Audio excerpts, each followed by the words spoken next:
tidak semua orang akan menyukai kita. Bahkan, ada yang membenci tanpa alasan, mencibir tanpa sebab, dan merendahkan tanpa tahu siapa diri kita yang sebenarnya.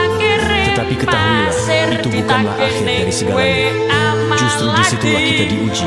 Apakah hati kita tetap kuat, atau goyah hanya karena pandangan manusia? Biarkan mereka berbicara semaunya. Biarkan mereka membenci sepuasnya. Jangan biarkan kata-kata mereka meracuni hatimu. Ingatlah, burung tetap terbang meski langit dipenuhi awan hitam, dan matahari tetap bersinar meski ada yang berusaha menutupinya dengan telapak tangan.